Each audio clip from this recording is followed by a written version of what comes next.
This is a homemade steel cutting chop saw. It's based on an old circular saw and it has a 7-inch grit cutoff wheel. I'm cutting 1/4-inch stainless steel round bar.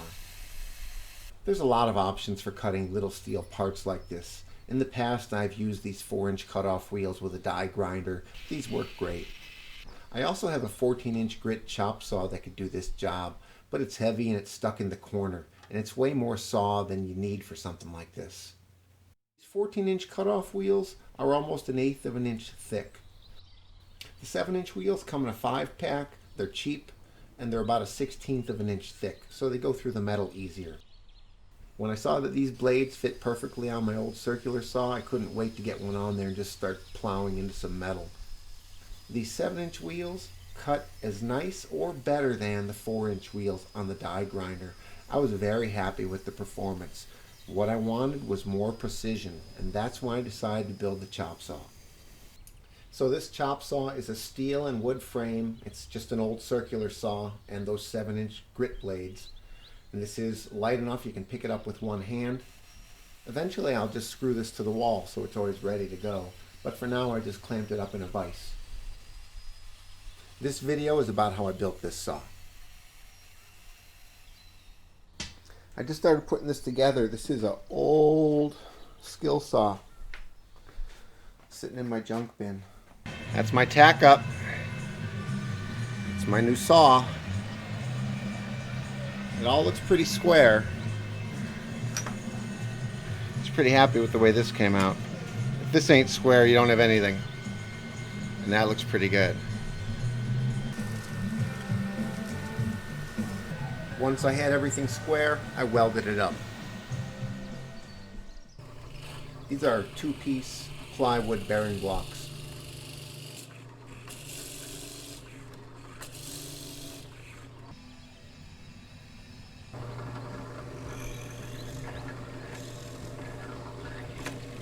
This is a bronze bushing that fits snugly into this hole and fits perfectly over the tubing that I used to build the frame for the saw. And I built these blocks in 2 pieces so I didn't have to press these in. These aren't, you can't hammer on these, they're not real tough. Anyways, we'll put that in like that. Squeeze that back together.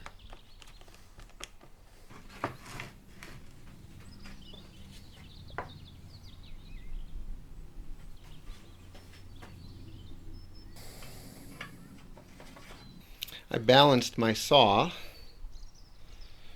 and then I squared everything up on this edge over here so you can see I'm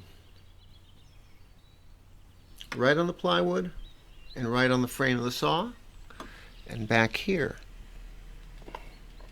right on the plywood and right on the frame of the saw. So that's as square as I can make that. I put a couple clamps down here just to hold it in position, and now I'm going to pop a few screws in there.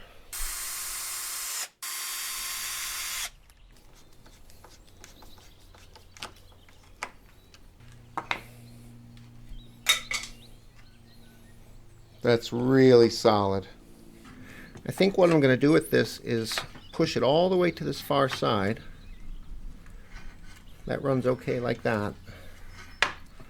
And then I'm going to build a little spacer that goes in here.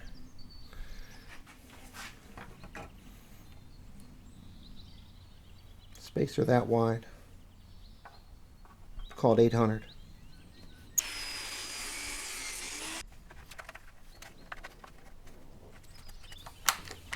There's a lot of ways I could have done this, but this was quick.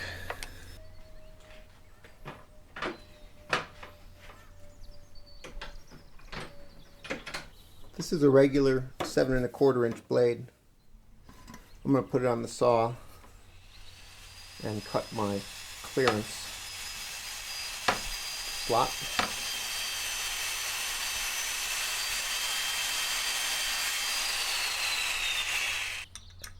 I changed in the grit cutoff wheel and then I just got after it.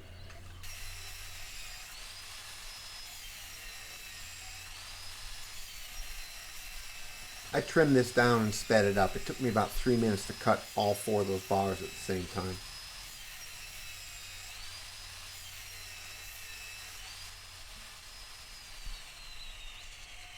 And that's as close as I wanted to get my hand to the blade.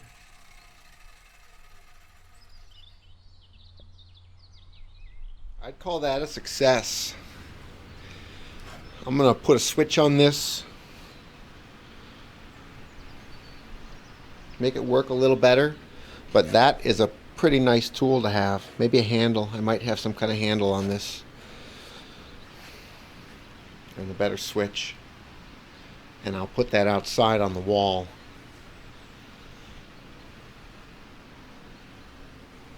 Thanks for watching.